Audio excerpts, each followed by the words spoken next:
Minister, in light of the flooding disaster that was bestowed upon the county of Wexford last Christmas, particularly Enniscorthy and Bridgetown, but also many other areas that made people homeless for a short time, it put Wexford County Council workers at risk and other rescue workers at risk and many businesses at risk.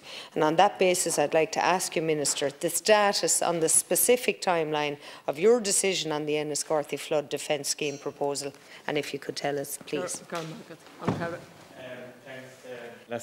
Thanks, Deputy. And at the outset, can I just say, on behalf of the Office of Public Works, who work with Wexford County Council, you take this opportunity to, as we deal a lot with Wexford County Council, specifically in the issue of flooding, take this opportunity to extend my sympathies and those of the Office of Public Works to the family of the late Billy Kinsella, his wife Rita, and his son Connor on his recent passing.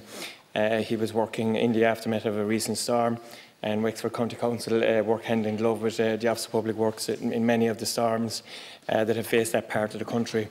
So I'd like to thank the Deputy for her question in relation to the much-needed Enniscorthy Flood Relief Scheme.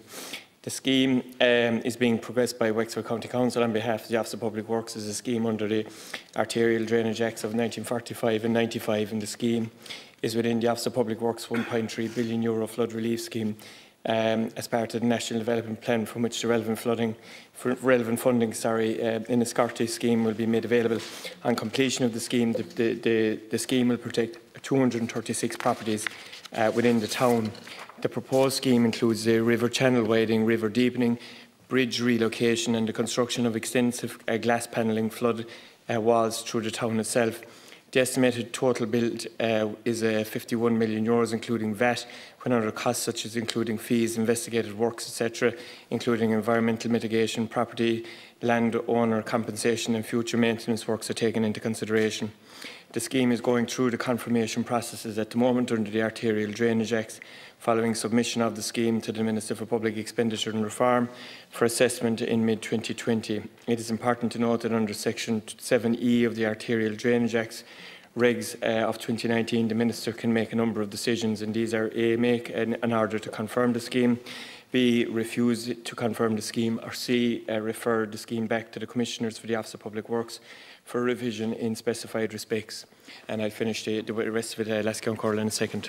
Thank you very much. Now, all due respect, Minister, I really do appreciate that, and I appreciate that you actually came to Enniscorthy over the Christmas period. And I too, Lascion Corl, would like to pay my respects to Billy Kinsella and his family, who was the most unfortunate county council worker who lost his life in our last storm. And in particular, that question wasn't for you, Minister O'Donovan, it was actually for Deputy McGrath, Minister McGrath, because during your visit to Enniscorthy at Christmas, you did tell us that the decision lay with Deeper. And the question I posed was actually for you, Minister McGrath, which was, when will you be signing off on the money that's required?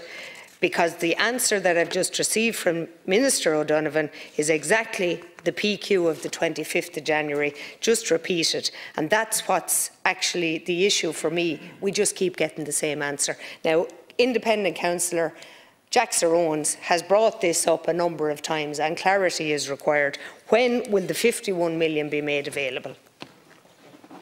The issue, Deputy Murphy, and I made this issue very clear at a meeting that was actually convened by the Chairman of the Municipal District of the Enniscorthy District of Wexford County Council, Councillor Cathal Byrne, and you will have heard this as well on the keys in Enniscorthy with Minister Brown and others. This is not a question of money, and I don't think it's fair on the floor at all to be referring to this as a question of money. You heard me, and other public representatives heard me saying this is a question of a planning process. And I have outlined here in the Dáil again here today that the Minister has 3 options available to him under a planning process that is laid out under the Arterial Drainage Act. The Minister has to have regard to the Arterial Drainage Act when making the decision and the deliberation in doing that. And it is not appropriate that I or the Office of Public Works would in any way interfere in that process. But I have to have regard to the fact that when a question is put down to me as Minister with responsibility for the Office of Public Works, or when I'm asked a question as Minister for the Office of Public Works, that I would answer it appropriately and I would answer it accordingly.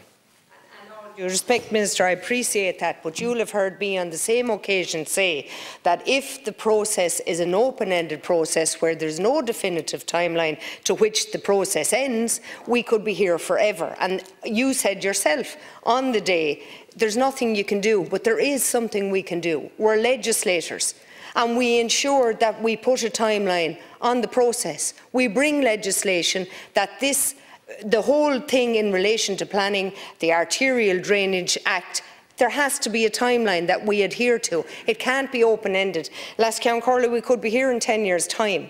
This is going on since 2012. That's the minutes of the meeting in 2012 were recorded that this flood drainage scheme will go ahead.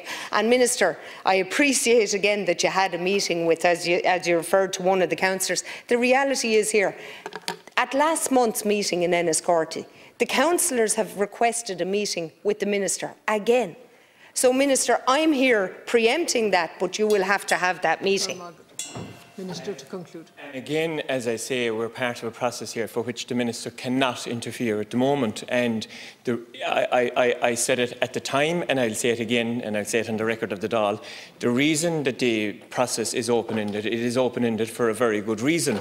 If it wasn't open-ended and there was time constraints put down on it, people would also have a difficulty with it, because they would say that now that the time is cut off, we have to extend it, or we have to seek additional time frames. The reason that the Arterial Drainage Act is laid out in the manner in which it is it gives the Commissioners for the Office of Public Works access to lands like the ESB has, that it doesn't force us into a situation, for instance, where we have to go seeking compulsory purchase acquisitions and things like that. And I know that people are very frustrated. I'm very frustrated. The OPW is very frustrated. Tom Enright, who is doing an excellent job, the CEO of Wexford County Council, who's... Sorry, I didn't interrupt you. And who's working with us to try and deliver this scheme, along with other schemes in Wexford, is doing an excellent job to try and get it delivered. And as soon as the OPW are in a position where we can get confirmation of the scheme, if we can get confirmation of the scheme, we'll deliver the scheme.